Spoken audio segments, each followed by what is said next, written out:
matak lamun kuari dihina tah ku jawara-jawara sacablakna ngahina ahli Allah memual gimbir setik-etik acan teu kudu dilawan ku perep teu kudu diciduhan ku kiai Allah nu bakal ngutuk ka eta jelema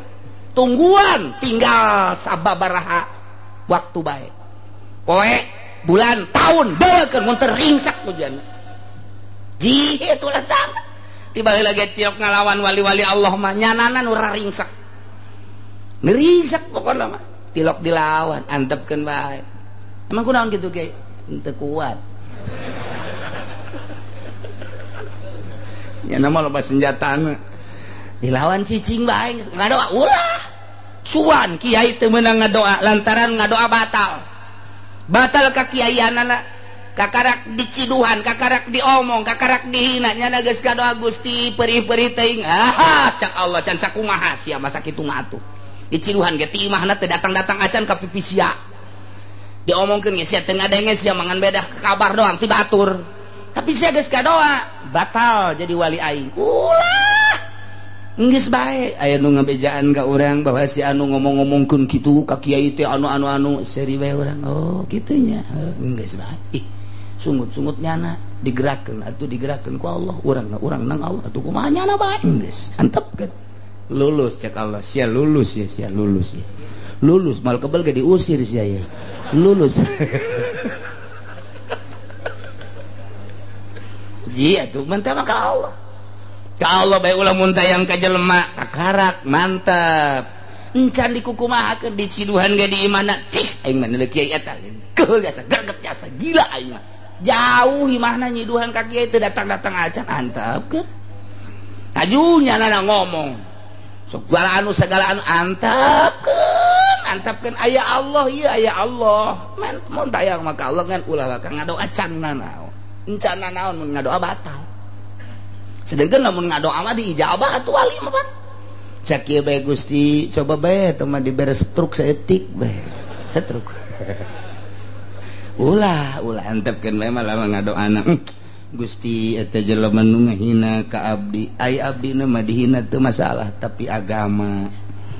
syariat dihina ku manehanana abdi teh pan dibere ilmu ku Gusti titah ngembangkeun syariat ai abdina mah mangga teh teuing sapira abdi tapi agama Gusti nyanggakeun sadaya-daya ka Gusti atuh abdi mah sakieu bae mudah-mudahan bae eta nu jadi musuh teh ku Gusti dibalikeun sing jadi pelopor tah eta kakarak kiai ieu mah lain budak di masih tukang teluh di mana sih? Non aing hayang neluh si eta tah. Berget jasa aing mah. Jadi tokon tungtung nama kiai neluh pan eta. Aya nu ngandaseukeun nya kiai si neluh. Ya, tu kiai ge jelema. Emang kiai embe. Wah. Kita akur kiai. Kiai teh akur ieu. Itu sarwana teh kos gitu. Ulah kitu deuleukeun Kangjeng Nabi dicaci dimaki sugan ngalawan teh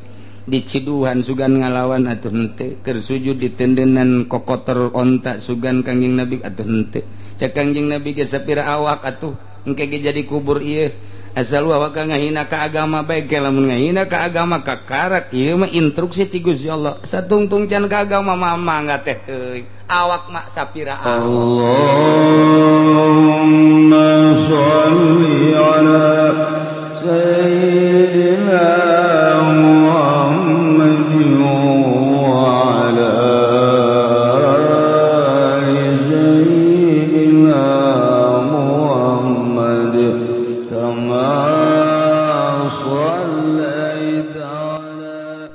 Bismillahirrahmanirrahim.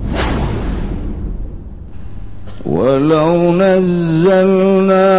'alaika kitaban fi qirtasin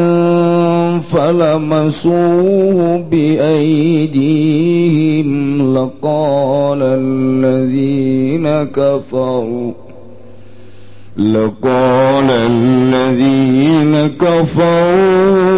in hadha illa sihrun mubin. Allahu wallahu a'lamu bimuradihi walau nazalna lamun nurunkeun isun agung alaika ing atase sira Muhammad kitaban ing kitab maktuban tegese kang den tulis pikir tosin ing dalam kertas rokin kang tipis kamak tarahu kaya oleh nyuprihi ahli Mekah kabeh Pala masuk maka pada ngagepok di ahli Mekah kabehu ing kitab biaidihim kalawan pirang-pirang tangan ahli Mekah kabeh ablagu min ayanuhu tawiyalah masuk iku kang luwih banget ini mang saking lapad ayanuhu li annahu anfal saking lasatune lapad la masuk iku kang luwih nganapikeun kadue mang-mang laqala alladzina kafaru maka yakti ngucap sapa wong akeh kang pada kalupur alladzina kabeh ngucap-ngucap ing lapad in orana nama tegese orana hadza opo ikila iki kitabillah sihrun mubin angin iku sihir kang nyata tanutan kena arah ngewu-ngewu inadan lan kena arah angas wa qalu laula unzila alaihi malakun walau anzalna malakan laqudiyal amru thumma la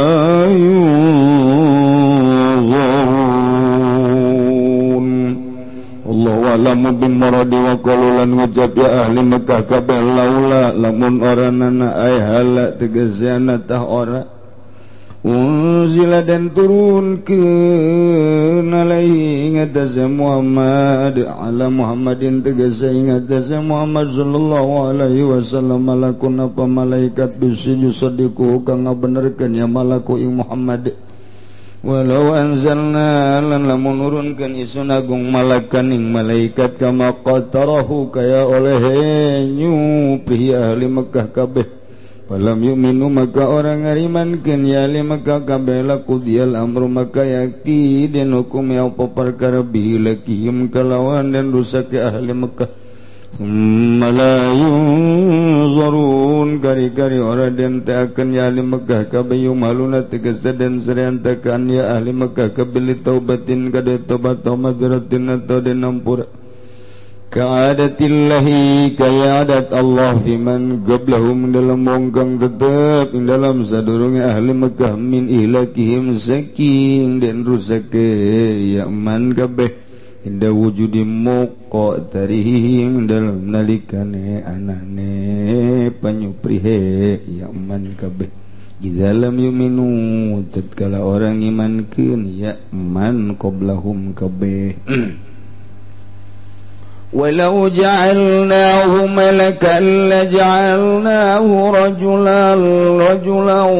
walalabasna alaihim ma yalbisun Allahu a'lamu bimuradi walau ja'alnahu lan lamun anda deakeun isun agung hu ing kitab munazzala ilaihim tegese kang den turunkeun apa ilaihim maring ahli Makkah malakan ing malaikat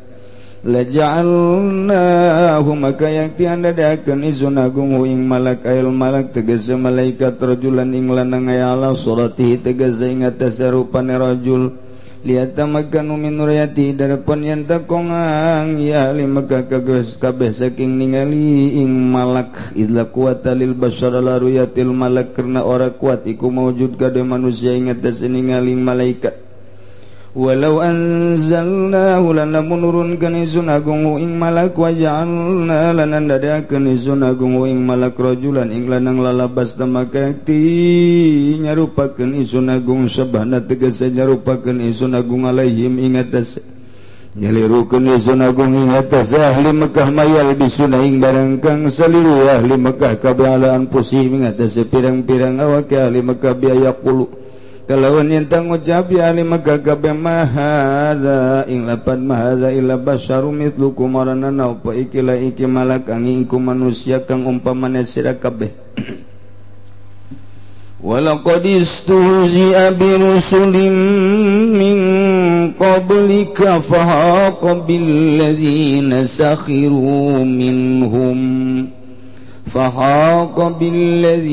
sakhiru minhum ma kanu bihi yastahzi'un. Allah alam bimuradi wallahu alam bimuradi. Walaqad istuhzi'a demi yakti teman-teman den guguyon kenapa birusulin kalawan pirang-pirang utusan min qablika kang tetap saking sadurunge sira Muhammad bihi tasliyatun ikut tetap ing dalam ayat walaqad istuhzi'a utawi ngabeberah lin nabi kadue kangjeng Nabi sallallahu alaihi wasallam wa maka tumurun nazala tegese monggon biladzina kalawan wong akeh sakhiru pangbadang aguguyon leladzina kabeh minhum saking aladzina opo maka nu barang kang ana ya ladzina kabeh kalawan maiku ngaguguyon kan ya ladzina kabeh wa huwa lan utawi ya al azabu iku siksa fakaza yahiku bimastahza bika wa kaza fakaza maka halika yaiki laiki haqo yahiku menggon ya azab kalawan wong kang ngaguguyon yakman bika kalawan sira Muhammad bika kalawan sira Muhammad.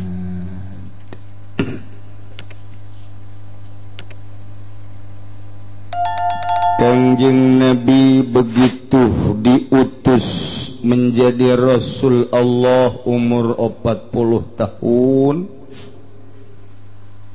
diberilah mukjizat ku Gusti Allah bentukna Al-Qur'anul dakwahlah kanjeng Nabi lalaunan door to door lalaunan ti imah ka imah lalaunan mun kapanggih jeung jelema ngajak kanjeng itulah dakwah kanjeng diawali kulalaunan heula kebelah dieuna cek Gusti Allah fasda bima tu'mar wa a'rid anil jahilin Muhammad sampaikan apapun yang terjadi marah tinggal marah kehel tinggal kehel bendu tinggal bendu sampaikan. Kanjeng Nabi langsung nyampaikan dakwahna tabligur risalah nauhidkeun ka Gusti Allah nganyatakeun bahwa dirina diangkat sebagai rasul teu pamrih kanjeng Nabi beurang jeung peuting terus dakwah kanjeng Nabi bersiko tinggi di Mekah teh lantaran budayawan lu luar biasa di Mekah karakter urang Mekah teh garalak jeung garanas palalinter bahasana kakayaanana luar biasa bangsawan anu kudu dihadapi ku kanjeng Nabi dengan modal mukjizat bentukna Al-Qur'anul ngajakan terus kanjeng Nabi mulai anu narurut ka kanjeng Nabi nu ngadengikeun ka kanjeng Nabi teh ti kalangan handap di kalangan bawah, di kalangan petani kecil, di kalangan tukang angon, di kalangan kaki lima, di kalangan jelema nu teu boga pagawean. Ilah nu mulai narima kana ajaran kanjeng Nabi, kana dakwah kanjeng Nabi. Tah, eta teh justru jadi pelecehan. Ku orang-orang bangsawan, orang-orang hartawan, ku orang-orang bangsa intelektual na tinggi nah ieu teh jadi cemoohan Muhammad pangikut sia teh jelema nu marariskin nu nuturkeun ka anjeun teh jelema nu hina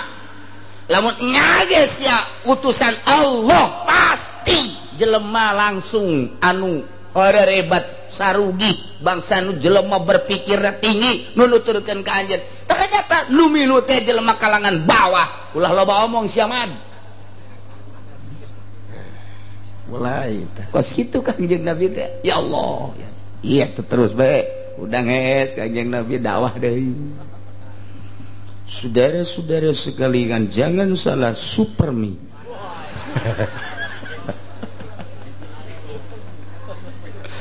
Aduh, dakwah teh. Kos gitulah. Lantaran Kanjeng Nabi terus bae dakwah, garieungeun pan jelema bangsawan teh, garieungeun pan jelema hartawan teh, garieungeun pan jelema-jelema nu boga pangkat. Aya eta Muhammad teureun-eureun ngajakan bae, emang nyana boga naon sih? Tanyakan. Coba tanyakan ka ditu. Eueun nu daek nanya, kabeh ge. Jaya hate leutikna mah sieun kabeh ge. Jol aya moy paman Abu Jahal. Cek Abu Jahal siapa dia? Eta lo aing Muhammad ngajakan bae ngimankeun ka pangeran teu kadeuleu pangeran ge. Majar teh nu nyieun langit jeung nyieun bumi. Coba bejakeun. Nyana kekuatan nyana boga naon eta ti Gusti Allah, ti pangeran. Sok haju ngaku-ngaku jadi rasul. Tanyakeun, bejakeun kita ku aing gitu. Atuh aya mandat tim bapa mah dae pulau atuh. Aya Abu Jahal pohara jasa. Nu diutus supaya nanya ku Abu Jahal, hiji Nadhr bin Harith,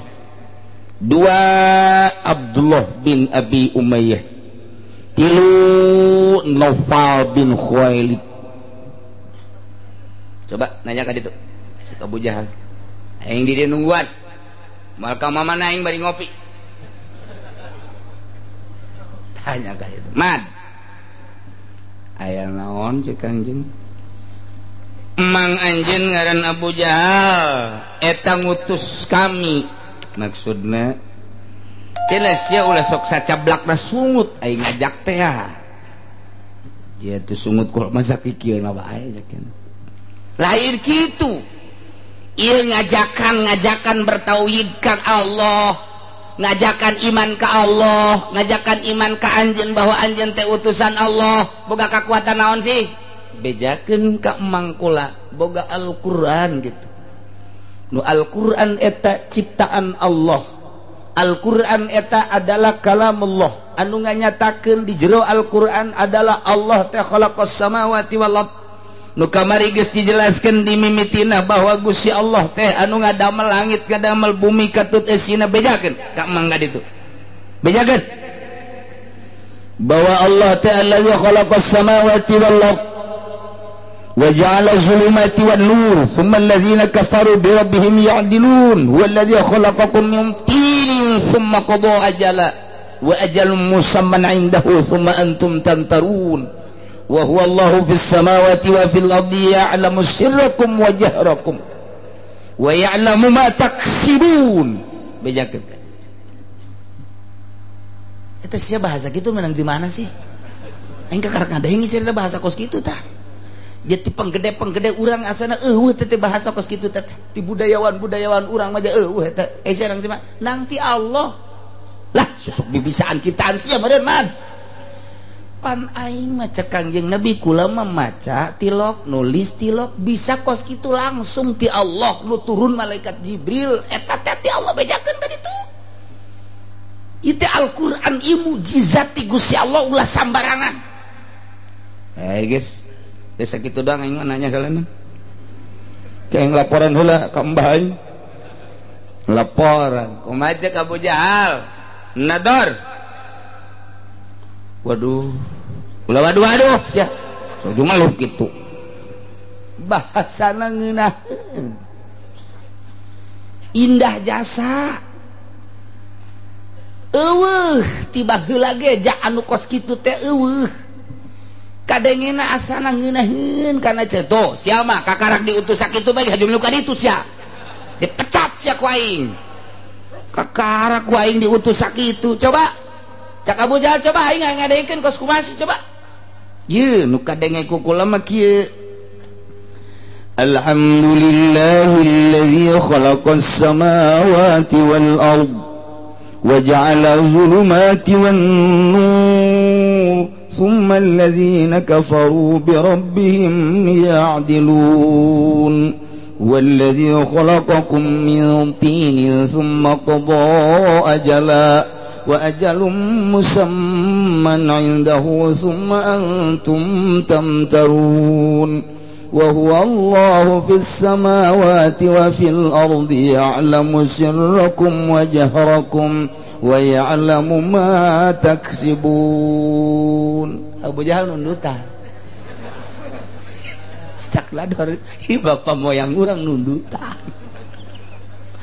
ngorejat teh terus kamana terus emang geus anggeus geus jeung dina cak Abu Jahal teh. Tapi sia diulah ararima delana cek heula tuh. Tapi bener oge cek Abu Jahal ditilik-tilik we teh bahasa sahanya atuh puguh bahasa pangeran teh cek Haris teh. Ai ku urang didengikeun mah memang bener ieu tapi ulah gandeng-gandengnya ulah nembus ya ulah nembus hate aing sebenarnya ieu cek eta teh lain deui teh ngadenge bahasa-bahasa kos ditu teh mah lain bahasa manusia. Atuh cak nopal teh urang iman mah yes ya bang iman segala anu dikamanakeun beungeut aing pan aing teh kokolot lembur.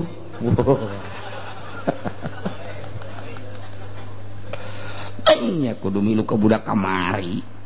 sok sambarangan des dengekeun heulanan Kangjeng Nabi mah tuh dakwah deui bae dulur-dulur kabehan sing hade ulah salah mangeranan ulah ka Uza ulah ka Lata ulah ka Manat sanajan eta pangeran-pangeran anu disembah ku karuhun urang ku nenek moyang urang salah pangeran ma allazi khalaqas samawati wal ard anu ngadamel langit 7 lapis bumi 7 lapis wa ja'ala zulumati wan nur summallazi terus dibejakeun ku Kangjeng Nabi mulai jelema kalangan menengah ara rasul tu teu eureun-eureun Kangjeng Nabi teh dakwah beuki puyang we Abu Jahal garieun aing ngadengena ge geus coba nador coba gitu Abdullah bin Abi Umayyah nobal kadia coba bedakeun eta ka Muhammad gitu lamun nya bahwa anjeunna eta si Muhammad eta diutus jadi rasul kemudian nyana dibere mukjizat Al-Qur'an bejakeun gitu kanyana kahayang mah ditonton gitu turuna ditonton lamun endek turun deui ayat bejaan urang kabehan urang leuleuh bahkan diiring ku malaikat ulah loban-loban opatan bejakeun gitu kamu bejakeun lan nu'mina laka hatta ta'tiyana bi kitabin min indillahi ta'ala wa ma'ahu arba'atun minal malaikati yashhaduna annahu min indillahi ta'ala wa annaka rasul kami kabehan gitu ahli-ahli Mekah bangsawan Mekah manusia intelek cak urang Cisoka mah intelek salah ngomong nah moal iman gitu ke anjeun Muhammad bedakeun sehingga anjeun teh didatangan ku kita bener-bener min inilah ti Gusti Allah kadeuleu ku urang kabehan wa ma hu arbatun minal malaikati diiring ku 4 malaikat yasaduna anu nyana nganyatakeun bahwa annahu min indillah ya kitu ieu kitab teh ti Gusti Allah nyana nyaksian ngomong kadenge ku urang wa annaka rasuluh yen anjeun teh rasul Allah tah lamun bisa kitu kakarak aing iman gitu eta pan pamenta pohara jasa eta kahiji nomor kadua bejakeun ka Muhammad bahwa coba sekali-sekali utusan teh ulah manusia bejakeun ka Allah gitu antak naon ngutus rasul teh malaikat jelema dari jelema deui mah aing mah kos kitu keneh komo kos Muhammad bajelema leutik Coba gitu minta malaikat bae nu jadi rasul, atau malaikat turun nganyatakeun bahwa nyana jadi rasul. Kitu bae sih, mantap naon hese-hese. Ulah sok haju nyinggung-nyinggung ka urang kabehan. Segala manat uzapan eta mah pangeran. Buh dijieunna depan tina emas, tina batu. Engke mun pangeran maraheun kumaha?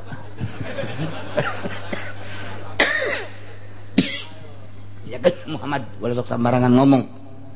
Iji coba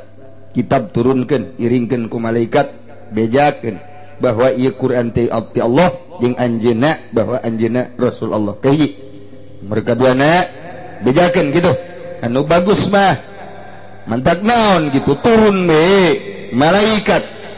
nyaritakeun bahwa nyana diutus ku Gusti Allah atawa nyana nganyatakeun bahwa anjeun sebagai utusan Allah. Jong kitu. Bejak turunlah ayat ieu. Sasakalana kos kitu. Asbab nuzul. Barang mantas dipentak ku penggede Mekah, malaikat Jibril turun ka Kangjeng Nabi mawa ayat. Walau nazzalna 'alaika kitaban fi qirtasin falamassuhu bi aydihim laqala alladhina kafaru in hadza illa sihrun mubin. Walau nazzalna lamun kami nu agung cek Gusti Allah nurunkeun alaika ka anjeun Muhammad kitaban ay maktuban tegas mah buku anu aya tulisanana bentuk Al-Qur'an pikir tosin dina kertas anu lembut anu ipis sakumaha pamenta ahli-ahli Mekah. Kemudian kunyana dicarekel diusap-usap andai kata kahayang nyana dilaksanakeun turun ti langit aya kadele dicekel kumanehanana kuleungeuna eta teh tetep bae moal iman kajen kukumaha ge lakola niscaya jelema-jelema anu kalalapir mah ngomongna ge moal iman ieu ka anjeun pasti ngomong teh in hadza illa sihrum mubin nyana sakitu deuleu ti luhur langit turun ka handap ditampah dicekel dibuka ku jana dengan kertas anu ipis anu indah dengan bahasa anu indah tetep bae nyana ngomongna teu aya deui mah kitab kecuali sihir Muhammad ieu mah kos kitu bae jelema teu iman mah boro-boro keur salah keur benerna ge jelema teu sepatu kitu bae ulah oyak Muhammad ulah goyang Muhammad ulah gimbir Muhammad sanajan nyana imbul penghinaan tetep anjeun teruskeun dakwah pamenta tinggal pamenta ulah dikukumahakeun sebab andai kata dibuktikan kahayang nyana Quran turun di langit diiring ku malaikat dicekel ku nyana dibuka ku nyana niscaya nyana moal iman ka anjeun lantaran hatena geus ditutup ku Gusti Allah pasti ngomongna in hadza illa sihrum.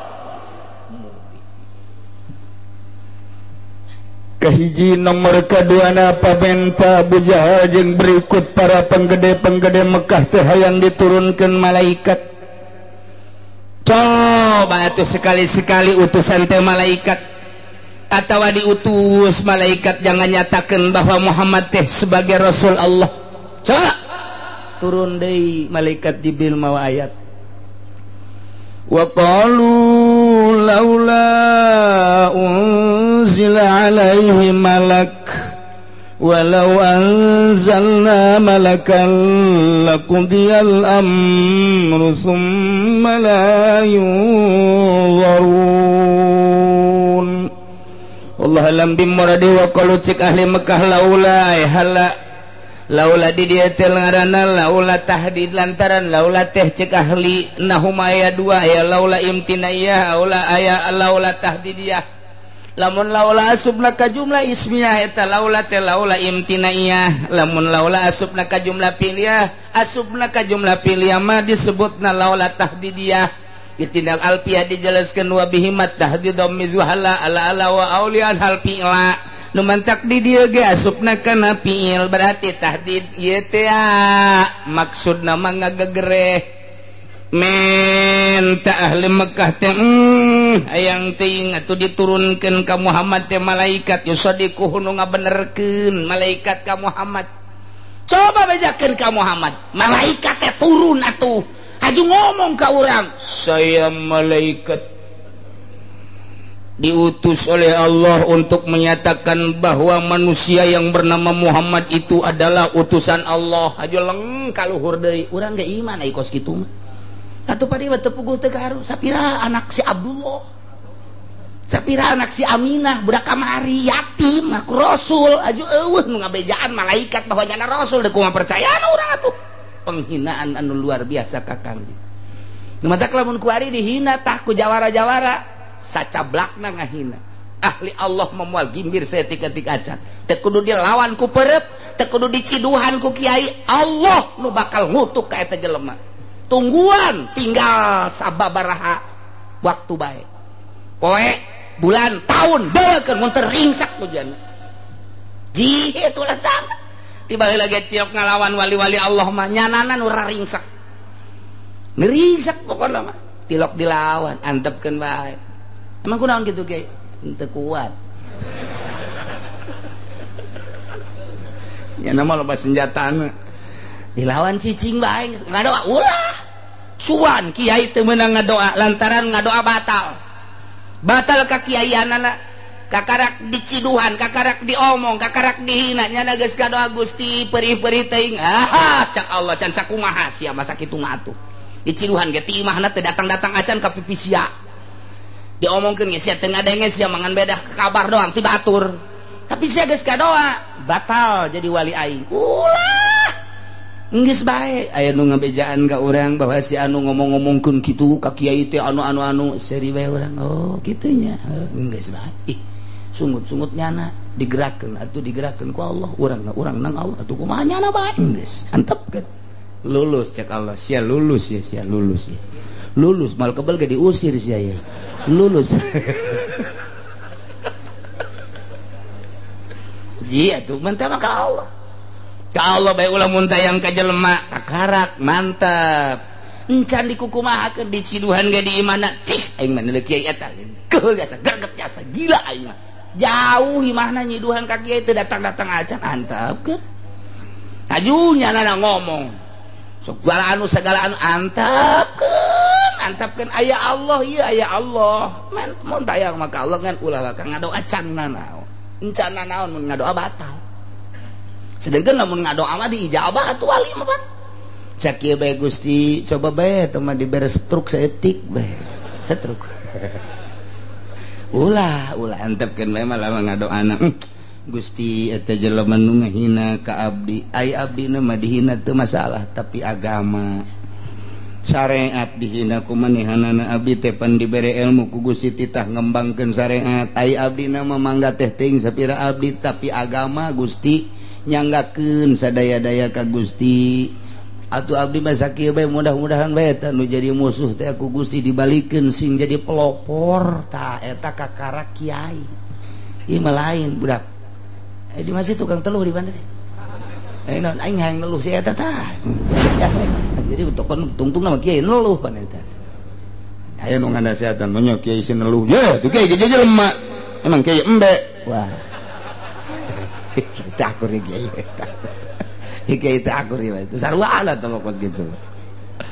ulah gitu delekeun Kangjeng Nabi dicaci dimaki sugan ngalawan teh diciduhan sugan ngalawan atuh henteu keur sujud ditendenan kokotor onta sugan Kangjeng Nabi atuh henteu cek Kangjeng Nabi ge sapira awak atuh engke ge jadi kubur ieu asal awak ngahina ka agama bae ge lamun ngahina ka agama kakarak ieu mah instruksi ti Gusti Allah satungtung can ka agama mah mangga teh teuing awak mah sapira awak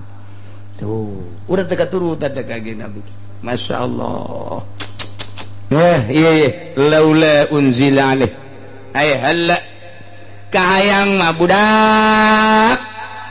turun malaikat yusaddiquhu ngabenerkeun ka Muhammad bahwa Muhammad teh rasul tah kahayang mah aing mah kos kitu kunaon nyana ngaku-ngaku jadi rasul tapi teu pernah aya malaikat nu nganyatakeun bahwa Muhammad teh rasul Allah belu aing mah bahasa belu teh mana tah belu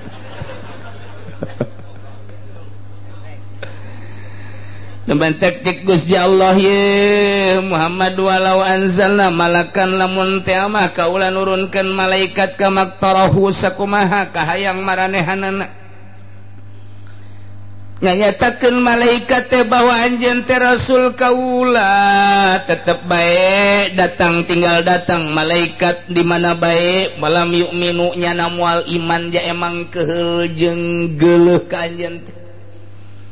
malaikat diturunkan sakumaha pamenta manehanana haju malaikat nganyatakeun bahwa anjeun teh sebagai utusan Allah utusan kaula tetepnya nama moal iman bae ahli Mekah mah lantaran nu ngajadikeun teh iman teh 3 perkara cek Gusti Allah ka ahli-ahli Mekah teh ka para ponggawa-ponggawa Abu Jahal termasuk Abu Jahal napis hiji dunia anu mah jadi ngajadikeun takabur ka dirina nomor kedua kapangkatan nomor katiluna ieu kemuliaan 3 nu ngahalangan ka manehanana teh maknya aing sugih maknya aing beunghar kudu iman ka Muhammad sedangkeun Muhammad mapan mawa syariat engke ieu teu meunang itu teu meunang sedangkeun dunia mapan kudu nikmati kalazatan jeung kangeunahanana engke lamun aing iman ka Muhammad meureun mabok teu meunang meureun zinah teu meunang meureun judi teu meunang tak aing teh beusi dilarang kos kitu sedengkeun dunia teh kapan luar biasa nikmatna cak jelema lain ahli Allah hiji nomor kedua nu ngahalangan iman ka Kangjeng Nabi teh adalah kapangkatan maknya pan aing mah gubernur pang aing mah bupati pan aing mah camat pang aing mah lurah pan aing mah RT ini RT baheula lain nu kuari lain ieu kerja di tadi Mekah pan aing mah RT pan aing mah RW pan aing mah RK jaro jore jasa teh jaro pan aing mah camat pan aing mah bupati pan aing mah sekda pan aing mah DPR pan aing mah gubernur pan aing mah menteri pan aing mah presiden manya kudu iman ka Muhammad rakyat jelata kahalangan tah ku jabatanna teu hayang aing kudu iman ka jelema anu teu boga jabatan mun endeg ge mun endeg malaikat turun nganyatakeun tah Muhammad eta teh jadi Rasul Allah aing teu bake heula ngahalangan nomor katiluna jelema nu disanjung-sanjung jeung dipuja-puja dihormati di kalangan Mekah teh lantaran boga turunan lantaran boga kitu harisma ta ieu teh jelema anu mulya boga harisma sangat harismatik tah eta teh embungeun iman ka Kangjeng Nabi kahalangan ku kamuliaanna lantaran mun iman besi engke teu disanjung-sanjung teu dipuja-puja etalah nu halangan iman ka Kangjeng Nabi Muhammad sallallahu alaihi wasallam jah horeng datang ka kuari eta kos kitu hiji dunia coba deuleu nu loba dunia anu kakarak naik boga Innova bae ge geus lain deui tingkahna kamari mah keur boga Avanza tulak cangkengna ge masih dicangkeng keneh barang boga Innova mah geus rada kaluhur ka susu barang ganti kuari mobil nangis kana CRP ditak-tak tulang cangkeng barang ganti deui kana Fortuner diceuli di barang boga baby band mah geus kikieuan hese jang tulak cangkeng harta deuleu di lembur urang anu ngadadak sugih kemudian anu tadina mah jarayat biasa barang diangkat jadi lurah deuleu kaadigunganana deuleu katakaburanana barang diangkat jadi camat geus embung hiji jeung rakyat barang diangkat jadi Kapolres geus teu hayang barang diangkat jadi bupati geus embungeun babarengan takabur berarti geus teu ngadenge kana nasehat barang diangkat jadi gubernur komo jadi presiden mah berarti jabatan eta ngahalangan kana iman kabelah jelema nu dihormati jelema anu disesepuhkeun jelema anu dijadikeun kepala suku jelema anu disepuhkeun dikolotkeun dirinya dihormati sagala jadi pertanyaan ka manehanana tah eta ngahalangan deui embung aing kudu iman ka Muhammad mah ana aing mulya manya nu mulya kudu iman ka nu hina datang ka kuari kitu bae mantap ke Masya Allah jasa komo di urang wayu leuleuh pejabat teu ari sinin ka rakyat baheula mah disindiran teh rada berubah ngagibeg bae mah kuari mah disindiran mah geus teu ngagibeg acan dicarekan ge geus teu ngagibeg kuari mah geus ulah cacampuran mentek kiai manggeus ngade ulah ngahiji jeung pamarentah lain kudu jadi musuh satungtungnya nacan bener urang bager bae ngan ulah haju nuturkeun nyana komo nu koneng naon karta nu koneng naon nu koneng cenah de asal kiai asup ka Golkar wassalam intaha wis tutug apa kakiaianana beres geus pokona atawa kiai anu menta proposal anggeus atuh kumaha cenah ngabangun menta ka Allah emang haram ulah nyaritakeun haram jeung halalna panjang nyaritakeun nu enggeus-enggeus di mana dibere proposal sumbangan beak kabeh masyarakat embung ngaji santri embung ngaji emang haram ulah nyarita haram jeung halalna asal geus disumbang bae wallahu a'lam ruhani naik teu hayangeun ngaji ilmu tinggal ilmu kenyataan bae mah kenyataan Garut sa Garut Bandung sa Bandung Tangerang mah alhamdulillah eueuh nu kaliwat araya kabeh dideuleuh ku mata urang asal disumbang ku pemerintah wallahu a'lam embungeun ngaji ka kiai geus ulah nyaritakeun haram jeung halal teh mah los bahas ka ditu haram jeung halal mah pagede-gede dalil loba nu ngahujah ja Imam Ghazali ge ngameunangkeun leg-leg ku sia Ihya cek nya mah aing teu maca meureun Ihya jauh ngameunangkeun cenah Imam Ghazali ge disumbang ku pemerintah malah tereuy ku sia malah mah tapi deleukeun ku sia nu enggeus bae teu kudu dicaritakeun ngaran-ngaranna Pandeglang saha kiaina Serang saha kiaina Tangerang saha kiaina tinggal 3 deui ge teu sampurna santri nu hiji lehoan bae nu hiji ayo kenyataan deui kula mah deuk dipake ka bendu ge los tapi aing mah pan karunya jasa ieu ka masyarakat deudeuh jasa ieu lamun geus ti lembur eta tadina nyana di naon didengekeun ajian anak kuari geus teu di ajian teu di ajian mah pae meureun ji baca kula ieu bawel jasa bawel lawan ieu karunya tak ka kiai hayu urang babarengan lah sapira proposal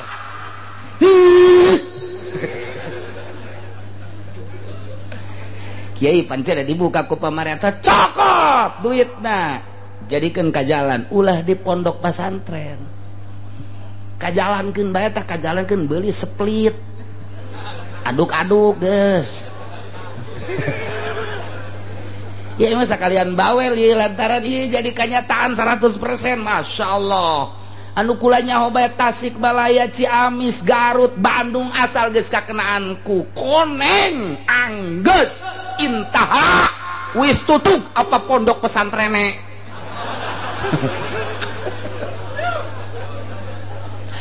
heran eta di mana-mana ge heran aing mah heran geus teu nyaritakeun haram jeung halal geus tah mah bisa-bisa dalil mah los tah mah ya Imam Ghazali nu ngameunangkeun ge los tapi kanyataanana di mana bae asal geus disumbang beres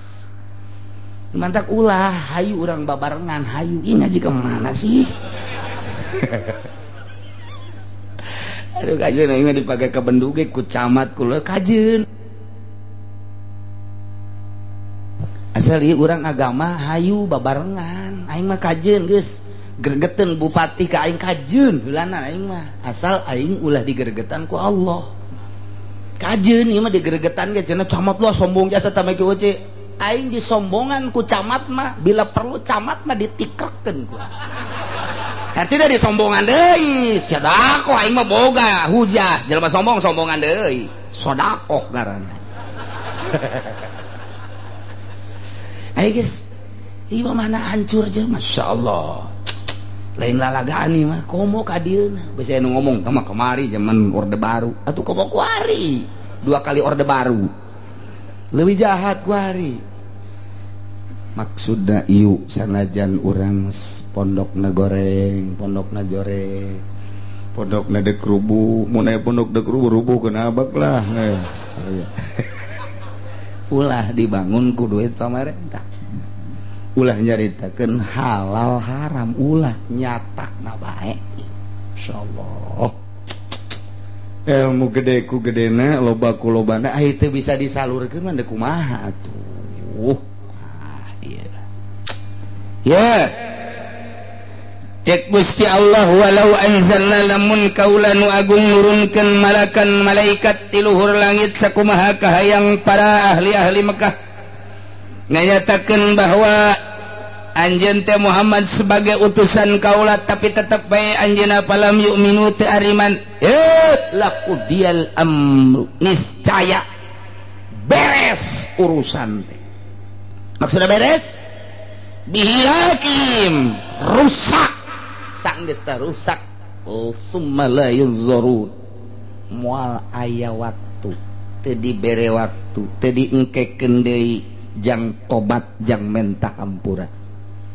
sebab sakumaha adat Gusti Allah ka umat-umat nu baraheula memeh ahli-ahli Mekah dirusak dina nalika diayakeun pamentana. Ketika diayakeun pamentana nyana teu iman deuleu umat Kangjeng Nabi Nuh,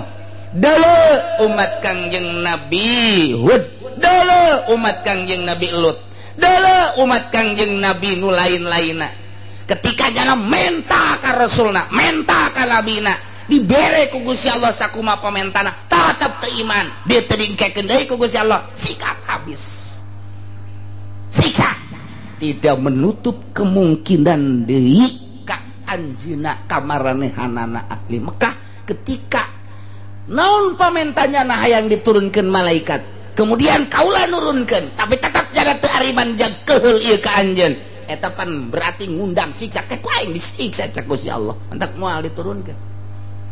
Kita dedeuh jeung jaah ka Kangjeng Nabi sehingga pamenta mun diturunkeun jababari jasad tapi Allah henteu daek nurunkeun. Nu matak teu daek nurunkeun niscaya engke mun diturunkeun tetep teu ariman. Lamun geus diturunkeun teu iman, siksa nu aya. Mantak walau ja'alnahu malakan laj'alnahu rajulan walalabasna alaihim ma yalbisun.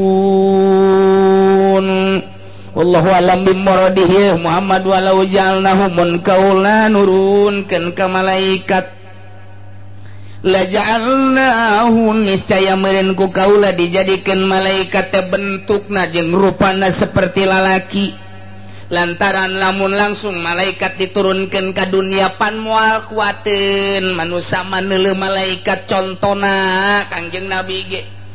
pernah menta ka Gusti Allah hayang neuleuh malaikat Jibril nu aslina eta teh begitu Kangjeng Nabi dibere ku Gusti Allah neuleuh malaikat Jibril nu aslina kakarak jangjangna doang ge sabeula gusya eleh Kangjeng Nabi langsung pingsan. Eta sagede Kangjeng Nabi atuh komo sagede bangsa musyrikin kuari lamun turun malaikat ka Cikupa beres kabeh Cikupa rata ujianna Cikupa moal kuat emang kumaha kitu neuleuh malaikat. Berarti kan lamun kaula nurunkeun malaikat jangan nyatakeun bahwa anjeun sebagai rasul, jangan benerkeun bahwa anjeun sebagai rasul kaula, niscaya kaula nurunkeun malaikat eta meureun bentuk lalaki. Sakumaha nu sok datang ka Kangjeng Nabi bentukna kos Kidahiyatul Kalbi, hiji urang Arab nu pangkasep-kasepna Kidahiyatul Kalbi, tah malaikat Jibril teh sok ngarupa Kidahiyatul Kalbi ketika madep ka Kangjeng Nabi. Lantaran lamun langsung bake nu aslina Kangjeng Nabi moal kuateun. Tah, atuh ieu ge kula nurunkeun malaikat jangan benerkeun ka anjeun dideuleuh meureun ku ahli Mekah moal kuateun pararaeh atuh engke. Lamun kula dak nurunkeun supaya aman atuh meureun pan kula ge meureun cak Gusti Allah aing nu agung ngarobah bentuk malaikat jadi bentuk lalaki. Hiji nomor kedua engke walau anzalnahu wa ja'alnahu rajulan lamun kaula nurunkeun malaikat bentukna lalaki jalabun lain lalaki mamual kuateun ieu atuh lalabasna alaihim mayal bisun atuh saliru engke ieu teh malaikat apa lain. Mun diturunkeun malaikat moal kuateun niscaya diganti ku rupa lalaki. Mun kula nurunkeun malaikat ti luhur rupa lalaki atuh engke saliru deui bae cak eta ieu mah lain malaikat di jelema-jelema keneh deuk iraha benerna atuh pasti jelema teu iman mah kitu bae tah Muhammad tetep baik ulah dilingsih ulah didengi pamenta diturunkan kitab lain dek iman ieu pamenta yang turun malaikat lain dek iman ieu eta mangan sakadar ngaririweuh ka anjeun lamun nyana ngaririweuh ka anjeun ulah sok milu riweuh anjeun Muhammad tenang bae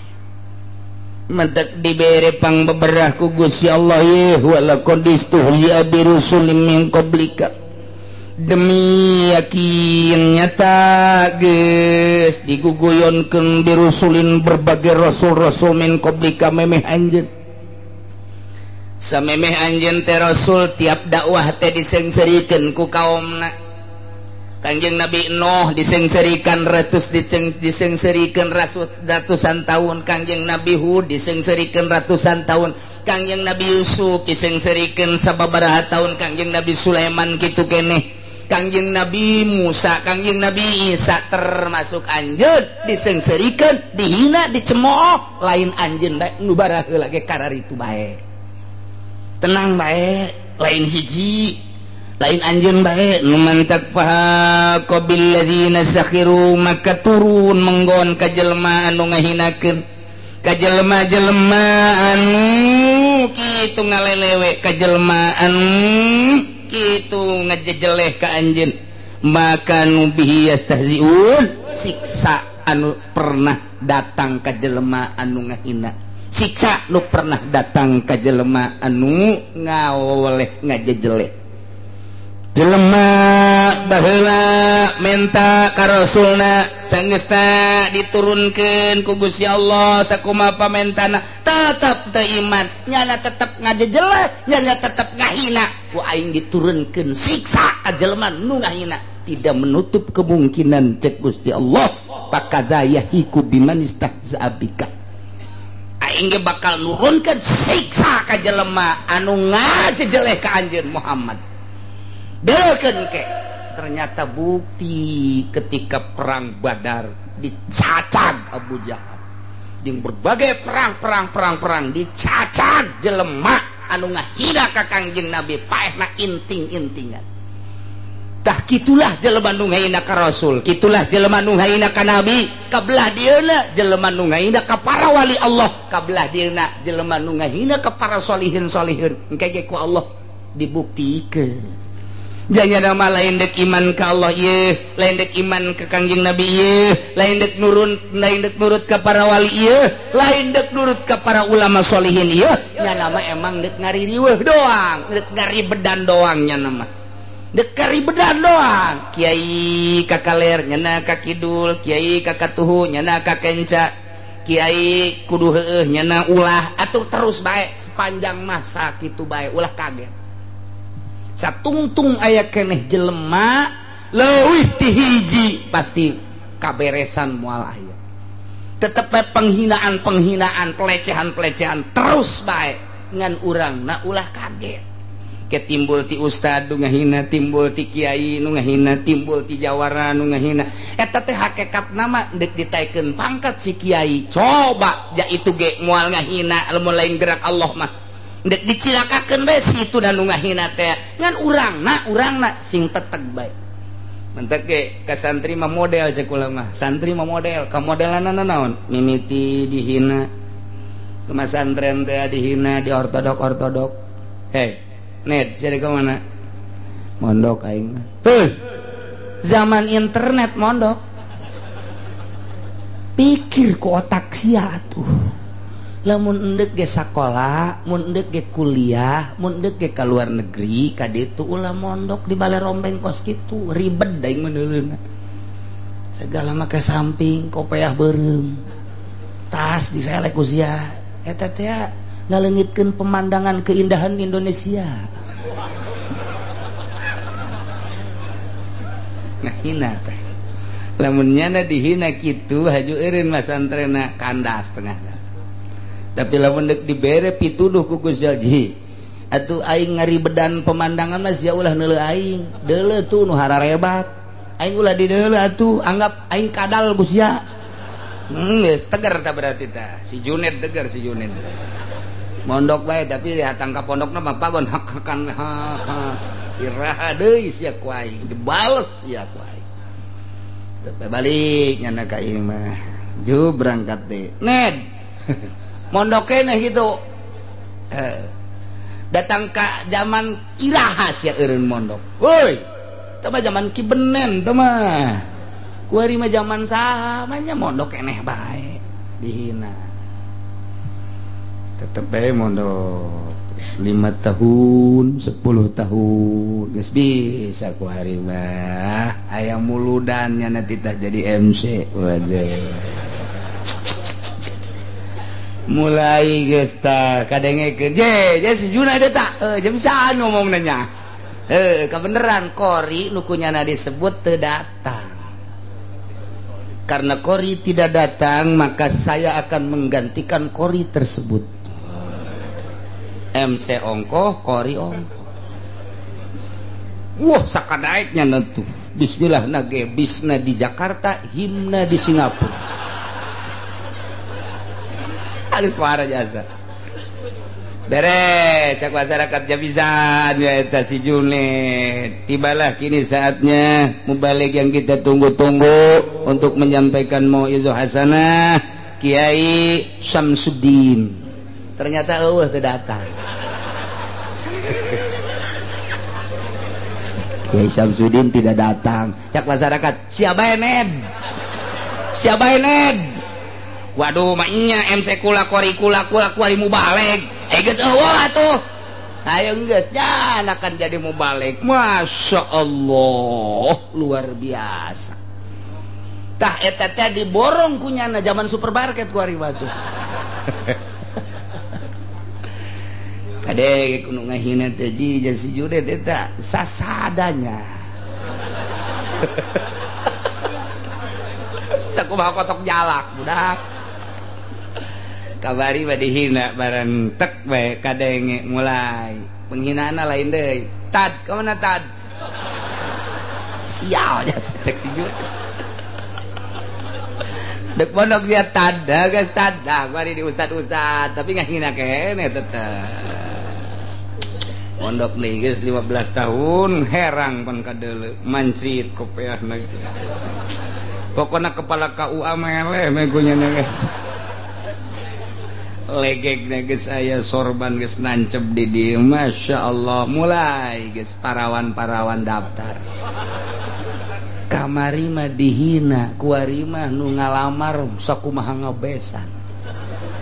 Aduh, darah datang ka imah bapana. Junid aya, aya. Nya gegeran dikawinkeun teu. Atuh kumaha jodoh bae cak bapana lah tokos lain. Di mah kula ge aya ti lokal luar-luar. Maksudna kuda atuh teu bisa leumpah. Sial cak si Junid teh. Aya laku kos itu aing. Deh nublah di itu Junid aya di umur sabaraha asal geus tanyakeun umur berarti mengarah geus aya 2 genep mah ka 27 lain di imah ge atuh aya kunaon eta karena nyana mah mun ka mana ditungtun bae sial cak Junid teh ka aing ahina keneh bae aya deui datang dah Junid aya di imah aya nyana pan di pasantren itu jadi kelurahna anakku lagi di pasantren awewe geus jadi lurahna kadengena makan ngeunaheun tah kadengena ngeunaheun kan teliti heula maksud teliti ke kumaha kieu aya waktunya nama santren eta umur sabaraha kerja nama santren umur 15 tahun aju kuari jadi lurah eta ngalurahan pondok kuari umur sabaraha geus 15 tahun di pondok jumlah 30 kolot cek si Junid aing nikawin nganu kolot deui bae mulai tetep loba nu datang lain deui lantaran sinar ilmu mah teu pandang kasep teu pandang teu kasep lain deui hideung ku hideungna herang kapoe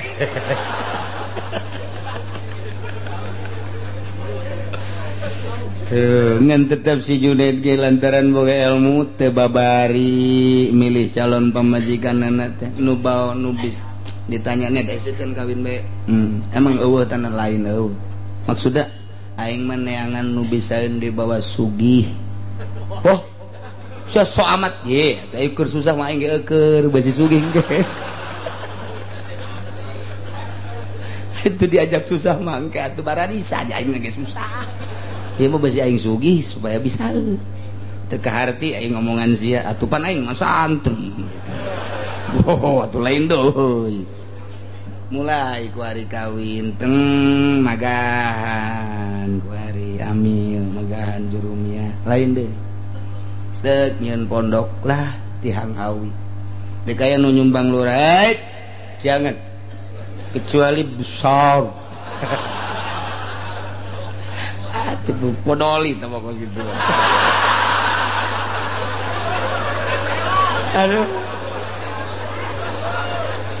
ulah ieu mah pondok mah moal disumbang-sumbang teu kudu ieu mah moal disumbang-sumbang ulah dek dimurnikeun ieu mah sadatangna dek dimurnikeun mulai beda kategeranana lain deui teu loba geus mulai nu ngaromongkeun dah kiai kakarek jadi ustad bae ge sombong kunaon disumbang ku lurah nya mah embung dah moal maju tetep bae aing mah lain maju cak sia cak Allah mulai geus kategeranana lain deui haju jurig dewone wadadas ulah dipake tah kiai kos kitu ieu manya kiai sukos kitu teh akur jeung urang kajeun aing mah ku Allah dipakena lain ku jelema cada teu kapake ku jelema aing mah asal kapake ku Allah bae engke timbul sinarna lain deui mulai aya nu paeh digerokeun ditah mandian emang nasib santri mah kitu ieu nasib santri mah mulai geus mandian mungkus mun kaning baheula tilok mungkus pan ngaji di kitab teh pohoan surahna dibungkus sakubahan deuk maistri cak masyarakat kan gitu amatnya ustad mangnya ditegor tad pan mungkus bae si kosi ulah loba ngomong padahal manyana ge mikir emang salah aing ya engke di jero kubur mukana kumaha anu dimaksud teh mukana kumaha eta nu mantek dibulak-balik ge abe babari mukana beungeutna tek nempel aya digorongkeun kitu salah banteu kan kurang tepat kalau ngomong kumaha aing bae geus atuh pas nguburkeun ustad mana ustad ya kubur teh coba tah buka kunyana hese gunting mulai geus salah aing salah aing mungkus kieu mah ieu mah teri jokos kieu mah biasa mimiti jadi ustad mah kos gitu ditegor ku masyarakat tadi itu emang kos gitu aya nu kitu aya nu lain kumaha maitna tuh tilok elek ke mun aya deui deuleu ke lain deui aing mah atuh di kitab lagi loba cara atuh mal eleh ja kiai mah kira jeung nu bodoh atuh mulai kapake ku ari mah rek deuk hajat coba atuh cenah ieu tahlilan terus rajaban muludan gede sorangan nya gedean henteu maksud gede tapi Allah nu ngagedekeun lantaran nyanana teger ka Allah aingna nangieun Allah dibere ilmuna ku Allah deuk ngembangkeun ilmu nu Allah dititah ku Allah moal muntayang ka jelema jadi ta kiaina kamari mah kakarak ustad guari geus bade ka mana yai ki pudoli ge kamari ustad guari geus kiai geus ada geus kiai nya guari asal ulah kena hama jaki wae tuh geus kiai geus babari nang saha eta janjanana ge teh hayangan di kiai-kiai jateu nitah we budak aing kiai ke henteu nang manusia berarti gerak Allah dikiaikeun kabari mah ustad kene ustad Fudoli kuari geus kiai Fudoli isuk memanukan artina nang Allah henteu hayang malah mah garieung nu gadenge buya nu gadenge mama teu hayang Allah isin ka Allah gede daripada MC kadi dokter Andes teka sebut ku si dokter Andes Haji Fadil dokter Andesan sia pecat saya kuai tak kabur dah jelema mah atur mah dokter Andes bae geus ulah dibabawa kiai na geus kudu dibabawa sangaran Haji Fadil Kiai Haji Fadil teban buya Kiai buya mama loba amat emang kieu tah eta kos kitu gede sorangan nya nama ibadah bae baca Quran maca sholawat ngaji ku batur di ustadkeun ih sebodo atuh jai teh hayang ieu kamari ieu mah kakar datang mang santri keneh mang belah dieuna terus tad nyana terus we terus ngaji yai kiai kudunya mah terus we ngaji malah mah izin ka Gusti Allah mulai ya naon eta ya ku Allah diangkat geus moal aya nu bisa nahan lamun ku Allah geus diangkat hese nah kitulah sing teger sakumaha tegerna Kangjeng Nabi urang Kangjeng Nabi Muhammad sallallahu alaihi wasallam yu urang babarengan tanjerkeun agama Allah melalui taklim luhurkeun agama Allah melalui pengajian di lembur-lembur besi aya ustad kiai bagahan ngaji hayu arajian ulah hajikeun arajian hayu esian besi aya pondok pesantren di unggal lembur anak urang datangkeun ka dinya keuna nyahoon maca Al-Qur'anul Karim kena bisaeun maca riyad takrib teu kudu jaka jauh-jauh heulanan babarengan ke mun anak da geus boga pilihan jakula geus ngaji amil di dinya hayang pindah ka anu mangga pindahkeun jadi engke hirup suasana teh asal kiaina ulah narima sumbangan ulah jaritakeun haram jeung halal kenyataanna mun tas disumbang wassalamualaikum warahmatullahi wabarakatuh intaha teh kanyataanna seperti eta mantap loba anu gregetan ka kula kajeun aing mah digergetan kajeun asal sing tabah sing kuat agama nu dipikiranana tuh iyalah lalakon di zaman Kangjeng Nabi ahli-ahli Mekah anu ngahinakeun ka Kangjeng Nabi anu ngelecehkeun ka Kangjeng Nabi ujung-ujung nama engke bakal kena siksa ti Gusti Allah Subhanahu wa ta'ala masih berlanjut kul siru fil ardi wallahu a'lam